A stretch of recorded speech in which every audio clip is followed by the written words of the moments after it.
त्यांच्यानंतर कधी काळात आलं आता तू मुघल काळामध्ये. इंग्रज काळ मुघल तू सांगितलं, पण इंग्रजांच्या काळामध्ये आपण संपूर्ण पोलीस स्टेटमध्ये गेलो.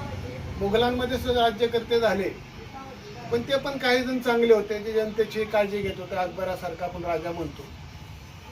पण त्याच्यानंतर जी मुघल सल्तनत आली, औरंगजेब बादशाह, त्याने मात्र वेगवेगळे कर भारतीयांवरती लादले. इंग्रज आले, पोलीस स्टेट, मग त्यांनी पोलीस स्टेट ही राबवलं. काय होतं पोलीस स्टेट म्हणजे? ते इथल्या जे संस्थानिक होते, किती संस्थानिक होते आपल्या भारतामध्ये मला माहिती आहे, किती असतील? 300च्या वर होते. हा, म्हणजे बरेच होते संस्थानिक. आणि आपला भारत सगळ्या संस्थानिकांमध्ये विभागला गेला होता, जो तो स्वतःचं राज्य करत होता. परंतु या सगळ्यांना अंकित कुणी ठेवलं होतं? इंग्रजांनी ठेवलं होतं. इंग्रजांनी अंकुश ठेवला. इंग्रजांनी कोणालाच हालचाल करून दिली नाही. ते पोलीस स्टेट, तुम्हाला जर लढायचं असेल तर आमची फौज तुमच्यापाशी ठेवा, तुम्हाला आम्ही संरक्षण देतो, अशी कुठली तरी फौज त्यांनी ठेवली होती. बरोबर ना? सातारचं राज्य सुद्धा खालसा केलेलं आहे त्यांनी, झाशी खालसा केली. कारण त्यांच्या हातात असं हे पोलीस स्टेट असतं की ज्याच्यामध्ये जे गव्हर्नर असतं ते पूर्णतः जनतेवरती नियंत्रण ठेवत असतं. जे इंग्रजांनी हा हेतू त्या ठिकाणी ठेवला आणि आपल्या भारतावरती अंकुश ठेवला होता. पण इंग्रजांना ओळखण्याचं काम कोणी केलं होतं? ते छत्रपती शिवाजी महाराजांनी त्यांच्या काळामध्ये केलं होतं. त्यांना माहीत होतं ते व्यापारी बनून आलेत, पण ह्यांना राज्य करता येतं बनायचं. ही दूरदृष्टी त्यांच्यामध्ये होती, शिवरायांमध्ये.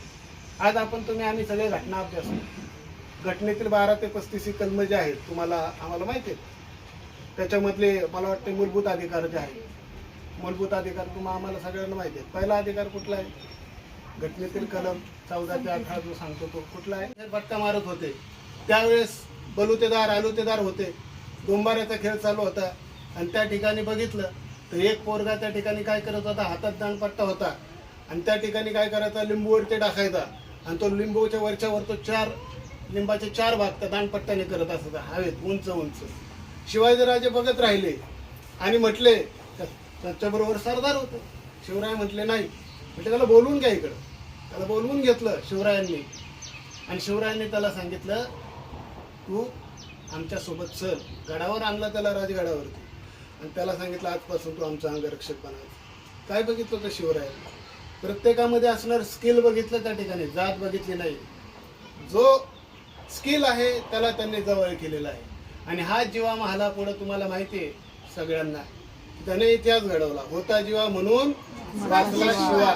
शिवाजी महाराजांनी त्याला एकच काम दिलं होतं, तू दांडपट्टा चालवण्याचा प्रयत्न चालू करायचा. तर तो 20-20, 25-25 फूट अशा हवेत उडून उड्या मारा. ज्यावेळेस तो अफजल खानाचा प्रसंग उभा राहिला होता, शामियाना उभारला होता, अफजल खानाला मारला, अफजल खान खाली पडला. कृष्णाजी भास्कर कुलकर्णी धावत आला शिवरायांवरती वार करायला. त्याच्यापूर्वी काय घटना घडली होती? अफजल खान ओरडू लागला, दगा दवा लाहवा लाहवा, शिवाने मुझे मार दिया, शिवाने मुझे मार दिया. सय्यद बंडा त्याचा अंगरक्षक बाहेरच होता, तो शामियानामध्ये आत घुसला. त्याने पटकन तलवार काढली आणि शिवरायांवरती घाव करणार, तो तिकडून जीवा मला धावत आला. चित्त्यासारखी झेप घेतली, बरीच उंच झेप होती, 20 फुटाच्या वर झेप होती. आणि एका क्षणाचाही विचार न करता, म्हणजे तो तुम्ही लक्षात घ्या किती झटकन तो प्रसंग झाला असेल. हा आपल्याला बघायला वाटतं, ऐकायला वाटतं, पण तो प्रसंग म्हणजे हे शिवरायांचा जीव त्याने तो वाचवला. म्हणजे शिवरायांकडं या पद्धतीची लोक होती. त्या संभाजी कावजी कोंढाळकर अफजल खानाला मारलं, तुम्हाला माहिती आहे. शिवरायांनी वाघनख्या त्याच्या पोटामध्ये खुपसल्या. पण हा जो संभाजी कावजी कोंढाळकर होता, कोण होता? अहो लोहार होता. ह्याला कशा पद्धतीने शिवाजी महाराजांनी आणला? ह्याच्यामध्ये इतकी ताकद होती की तो घोडा अंगावर घ्यायचा आणि शत्रूच्या अंगावर फेकून मारायचा आणि घोडे अंगावर घेऊन नाचत नाचत त्यांच्या अंगावर जायचं. आणि ते गनिम घाबरायचं, म्हणायचं इन्सान नाही, हैवाने पळून जायचं. म्हणजे ह्या क्षमतेची, या ताकदीची लोक शिवाजी महाराजांनी, संभाजी कोंढाळकर स्वतः भोवती घेतला. सर्व बहुजन त्यांनी समतेचा हक्क हे लक्षात घ्या. घटनेत जो सांगितलं आपण सर्व समान आहोत आणि हा हक्क शिवरायांनी त्यांच्या लोककल्याणकारी राज्यामध्ये दिलेला आहे. सर्व समान होते. ज्याचं नेतृत्व, ज्याचं कर्तृत्व, त्याला त्यांनी जवळ घेतलं. 14 ते 18 आम्हाला हेच सांगतं ना, अस्पृश्यता निर्मूलन. बरोबर ना? 17वं आहे ना काहीतरी. म्हणजे अस्पृश्यता निर्मूलन जे आहे हे शिवरायांनी, त्यांना जातीभेद मान्यच नव्हता. अरे शिवरायांच्या फौजेमध्ये बघायला गेले तर कित्येक SC ST संवर्गाचे सुद्धा लोक होते. शिवरायांना संभाजी महाराजांचा आता आपण बघतो, संभाजी महाराजांना ह्या तुळापुरी आम्ही 4 दिवसापूर्वीच आमची ट्रिप गेली होती. देहू पाहिलं, आम्ही तुळापूर पाहिलं, तुळापूरला गेलो तर त्या ठिकाणी रायांत नावाचे जे सरदार होते ते एससी कॅटेगरीतलीच शेवटी. मग राजांनी वगैरे त्यांनी त्या ठिकाणी कधीच असला जातीभेद केलेला नाही. ज्याचं नेतृत्व ज्याच्यात कर्तृत्व त्यांना सोबत घेतलं. म्हणजे असे छत्रपती शिवाजी राजे होते. म्हणजे त्यांनी कधीच भेदभाव मानला नाही. तुकाराम महाराज त्यांचे कोण होते? गुरु होते.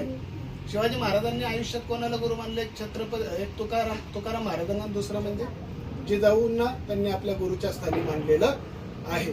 मग तुकाराम महाराज जर जबरदस्त आयडियोलॉजी होती त्यांची. तुकाराम महाराजांनी सुद्धा त्या ठिकाणी शिवरायांसाठी काय केलेलं आहे? नुसते वारकरी उभे नाही केले, त्यांनी धारकरी उभे केले. धारकरी म्हणजे तलवार चालवणारे वारकरी. ते कीर्तनातून ठिकठिकाणी जायचे आणि शिवरायांच्या फौजेमध्ये तुम्ही सहभागी व्हा असे तिथल्या युवकांना ते मंत्र देत असायचे. आणि तुकाराम महाराजांच्या ऐकून त्या ठिकाणी बरेचसे मावळे स्वराज्यात सामील झाले. आणि तुकाराम महाराजांना सुद्धा संघर्ष करावा लागला. गुरु आणि शिष्याचा संघर्ष जबरदस्त आहे आणि दोघांनी शून्यातून घडवलेला आहे. म्हणजे कुठलाही जनाधारण असताना गुरु शिष्याचं हे नातात तुकाराम महाराजांचा मी प्रसंग आल्याबद्दल तुम्हाला सांगतो की तुकाराम महाराज त्यांच्या वेळेस सुद्धा त्यांना त्रास देणारे त्यांचे जवळचे होतेच ना. मंबाजी सारखा माणूस. देहूला आम्ही गेलो होतो तर त्या देहू इंद्रायणी नदीमध्ये तुकारामांचं चरित्र तुम्हाला सगळ्यांना माहिती आहे की तुकाराम चांगलं करायचे पण त्यांच्या जवळच्या आजूबाजूच्या लोकांना काही ना काही करून तुकारामांना हाणून पाडायचं होतं. म्हणून त्यांनी त्या ठिकाणी काय केलं होतं, बऱ्याच प्रमाणामध्ये तुकारामांना काय छळ कपट करायचा प्रयत्न केला. पण तुकाराम त्या ठिकाणी त्यांचं कार्य त्यांनी सोडलं नाही. तुकाराम महाराजांचा एक मला त्या दिवशी एक प्रसंग त्या तिथे गेल्यानंतर मी आमच्या विद्यार्थ्यांना सांगत होतो कथा त्या इंद्रायणीच्या नदीच्या तीरी. तर तिथे एक माणूस होता, त्यांनी ह्यांना सांगत होतो, त्याला काहीतरी भावलं आणि तो मला आला, म्हणला सर तुम्हाला भविष्यात आणखीन एक गोष्ट सांगता येईल महाराजांची. म्हटलं कुठली? त्याने मला एक सांगितलं, छान म्हणलं. इंद्रायणी नदीवरती तुकाराम महाराज आंघोळीला येत असायचे. सकाळी आल्यानंतर ते सूर्याला अर्धे द्यायचे. आणि त्याच वेळेस काय आलं म्हणले, एक विंचू होता, तो पाण्यामध्ये असा वाहत आला आणि तुकाराम महाराजांच्या ओंजळीमध्ये आला. आता तुकाराम महाराजांच्या ओंजळीमध्ये आला.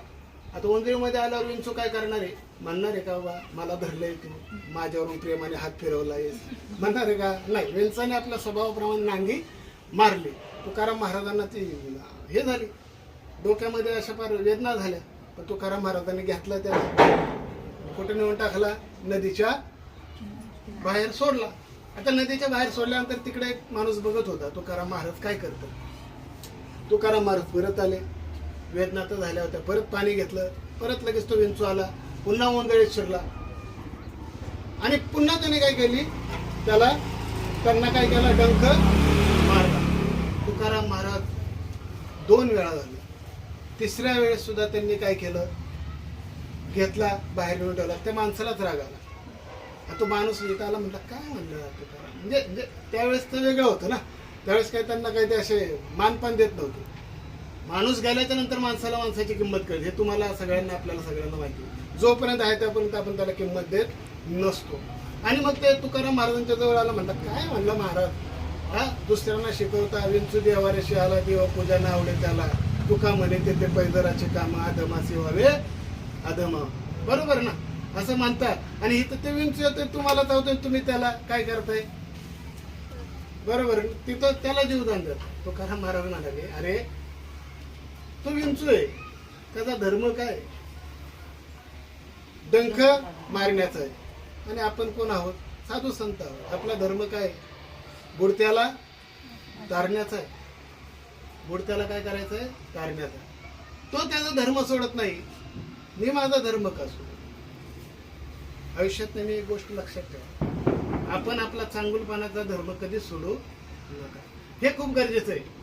आणि ह्यांना जो संघर्ष झाला पुढं, म्हणून मंबाजी नावाचा त्यांचा एक कट्टर प्रतिस्पर्धी होता. त्या मंबाजीने ते इतका त्रास दिला, त्यांना खूप त्रास दिला. पण संत तुकाराम कधी डगमगले नाहीत. आज मंबाजी कुठे आहे कोणाला माहीत नाही. देहूमध्ये गेलं तरी ते नाव घेतलं तरी शिव्या घालतात त्याला. पण तुकाराम महाराजांची पालखी वारी त्यांनी चालू केल्या, प्रथा परंपरा वर्षानुवर्ष आज सुद्धा चालत आहेत. शिवाजी महाराज त्यांना भेटले ना? शिवाजी महाराज भेटले, मंबाजीला भेटले का? नाही. शिवाजी महाराज भेटले. आज त्यांचा विद्यार्थी तुकाराम महाराजांचा स्वराज्य उभं केलं. स्वराज्य आज गुरु आणि विद्यार्थी, गुरु आणि त्यांचा शिष्य दोन्ही आज इतिहासात अजरामर आहे. अशा पद्धतीने आपण आपलं काम नेहमी पुढे चालू ठेवलं पाहिजे. मला हे सांगायचं होतं, समतेच्या हक्कावर मी आलो होतो. तुकाराम महाराज कुठल्या जातीचे होते आणि शिवराय कुठल्या जातीचे होते हे महत्त्वाचं नाही. गुरु शिष्याचं नातं, त्यांचं कर्तव्य आज आम्हाला पाहिलं गेलं पाहिजे. आज समाज मोठ्या प्रमाणात जातीपातीची कृत चाललेलं आहे. हे सगळं तुम्हाला उद्या अधिकारी झाल्यानंतर थांबवता आलं पाहिजे. आपल्याला जात बघून कुठली कामं करायची नाही, आपल्याला व्यक्ती बघून काम करायचं. आपल्याकडे शिवरायांचा दृष्टिकोन असला पाहिजे. आपण शिवरायांच्या विचारधारेने वागलं पाहिजे. तर हे महाराष्ट्र होईल. या देशाला आदर्श असं हे आपलं महाराष्ट्र आहे, ते आणखीन पुढे जाईल. त्यामुळं आपण या पद्धतीने वागलं पाहिजे. दुसरा कुठला अधिकार होता आपल्या घटनेमध्ये? समतेचा नंतर स्वातंत्र्याचा अधिकार आहे, बरोबर ना? घटनेतील कलम 19 ते 22, 21 मध्ये सांगितलं प्रत्येकाला जीविताचा अधिकार आहे, बरोबर? प्रत्येकाला जीविताचा अधिकार आहे. चांगल्या पद्धतीने जीवन जगता आलं पाहिजे. शिवाजी महाराजांचं चरित्र वाचलं तर कळतं, इथं असणारा प्रत्येक जण चांगल्या पद्धतीने जीवन जगत होता. शोषणाविरुद्धचा अधिकार, घटनेतील कलम मला वाटते किती आहेत? 23, 24. कोणाचं शोषण होत होतं त्यावेळेस? इथला असणारा आलुतेदार, बलुतेदार, शेतकरी यांचं शोषण होत होतं त्या काळामध्ये. वेगवेगळे कर त्यांच्यावर लादले जात होते आणि इंग्रजांनी तर कळसच गाठला. तर त्याच्या अगोदर सुद्धा जे राज्यकर्ते ते याच पद्धतीने करत होते. तिकडे तुमच्या शेतात पिकू अगर न पिकू, तुम्ही आणून आम्हाला एवढं उत्पन्न द्यायचं. शेतकरी देशोधडीला लागला होता. किती मोठी पिळवणूक होती, केवढं मोठं शोषण होतं. स्त्रियांना रस्त्यावरून फिरणं, घरातून बाहेर पडणं खूप अवघड होतं. पण शिवरायांनी त्या काळात हे सगळ्या प्रथा बंद केलं. शिवरायांनी त्यावेळेस तुम्हाला सांगतो, आता कुठला अधिकार काढून टाकलेला आहे आपला? कुठला? घटनेतून मालमत्तेचा, संपत्तीचा अधिकार. शिवरायांनी हे तत्व स्वतः राबवलेले, लक्षात घ्या. आणि स्वतःच्या मुलाची आहुती त्याच्यासाठीच गेली संभाजी महाराजांची. शिवाजी महाराजांनी वतनदारी पद्धत त्यावेळेस बंद केली होती. वतनदारी पद्धत देत नव्हते ते, राजांनी बंद केली. त्याच्या अगोदर ते काय करायचे? तो सरदार आहे ना, घ्या त्याला आपल्या फौजेमध्ये, द्या त्याला. म्हणजे आता जसं चाललंय का नाही, बरोबर आहे ना? आमच्याकडे आला की तुम्ही सगळे चांगले, मग त्याच्याकडे कुठून तरी काय करायचं? वरतून दबाव आणायचा, प्रेशर आणायचा, त्याला आमिष दाखवायचं. तसंच होतं ना त्या काळात सुद्धा. पण शिवराय ह्या सगळ्यांच्या विरोधात गेले. नाही म्हटले, वतनदारी पद्धत, मालमत्तेचा हक्क काढून टाकला. कोण दुखावलं गेलं? स्वकीय दुखावले गेले. संभाजी महाराज, शिवरायांचा मृत्यू झाला, पण संभाजी महाराज याला शिकार झाले. म्हणजे कसे झाले? तर गणोजी शिर्के हे त्यांचे कोण होते? येसुबाईचा सक्का भाऊ होता ना, त्यांचंही वतन कोणी काढून घेतलं होतं? शिवरायांनी. शिवराय असे म्हटले नाही, माझ्या जवळच आहे, माझा व्याही आहे, माझी मुलगी त्यांच्या घरामध्ये नांदते, त्यांची मुलगी आमच्या घरामध्ये नांदते, असे कधीच त्यांनी म्हटले नाहीत. त्यांनी शिर्के असले घरातले म्हणून तरी त्यांचं वतन काढून घेतलं होतं, मालमत्तेत सगळ्यांना समान आणलं होतं. आणि मग नंतर शिवरायांच्या मृत्यूनंतर मग संभाजी महाराजांकडे गणोजी शिर्के आले, त्यांच्यात ते वाद झाले आणि त्यामध्ये ते म्हटले की आम्हाला आमचं वतन द्या. संभाजी महाराजांनी द्यायला नकार दिला की नाही मिळणार, आबासाहेबांचा त्या ठिकाणी आदेश आहे, त्यानुसारच स्वराज्य चालणार. तुम्ही माझ्या घरातले असले, माझ्या पत्नीचा भाऊ असला तरी मला त्याचं घेणं देणं नाही, कारण कायद्यासमोर सर्व समान आहेत. समानतेचा हक्क शिवरायांनी त्यांच्या घटनेमध्ये लिहूनच ठेवलं होतं. मग त्याच्यातून ते दुखावले गेले. शेवटी ते मुकरब खानाला जाऊन मिळाले. संभाजीराजे तुळापूर संगमेश्वरात न्यायनिवाड्यासाठी आले होते. त्यावेळेस सुद्धा न्यायनिवाडे चालायचे, कायदा होता त्यावेळेस सुद्धा, चांगल्या पद्धतीने होता त्यावेळेस सुद्धा. एकाला एक कायदा आणि एकाला एक कायदा असं कधीच केलं नाही शिवरायांनी संभाजी महाराजांनी. तर त्या ठिकाणी मग त्या ठिकाणी गणोजी शिर्केने फितुरी केली आणि संभाजी महाराजांना वेढा दिला आणि संभाजीराजांना पकडून दिलं. म्हणजे मला हे सांगायचं आहे की शोषणाविरुद्धचा अधिकार जो होता, मालमत्तेचा अधिकार जो होता, म्हणजे शिवराय आज जी घटना आहे ही राज्य घटना आपण म्हणतोय लोककल्याणकारी राज्याची लक्षणं आहेत. मी तुम्हाला हे सांगतोय कारण लोककल्याणकारी राज्य, आपण आता लोककल्याणकारी राज्यामध्ये राहतोय. पण त्यावेळेची जी लोक लोककल्याणकारी राज्यामध्ये राहत होती ती प्रत्यक्ष त्यांनी लोककल्याणकारी राज्य अनुभवलं. आज मात्र आम्हाला थोडंसं का होईना पण कुठंतरी वेगळं जाणवतं. लोककल्याणकारी राज्यामध्ये आज सुद्धा लोककल्याणाच्या हिताचे कुठले निर्णय घेतले जातात का देश पुन्हा आता एक वेगळ्या दिशेने मार्गक्रमण करतो, हे काय आपल्याला आता निश्चित करता येत नाही. ज्यांनी त्यांनी तो अनुभव घेत आहेत, जे ज्याला जसा अनुभव आला त्यांनी तसा देव पाहिला. जसा भाव तसा देव, हे पण बरोबर आहे.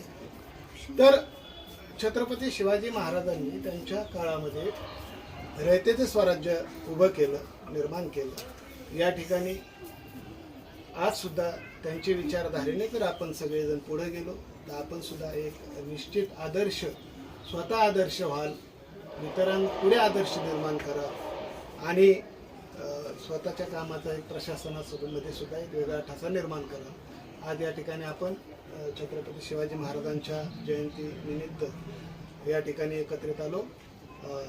शिवरायांच्या विचारधारेला तुम्ही समजून घेतलं. या दोन बालचिमुनी सुद्धा छान पद्धतीने पोवा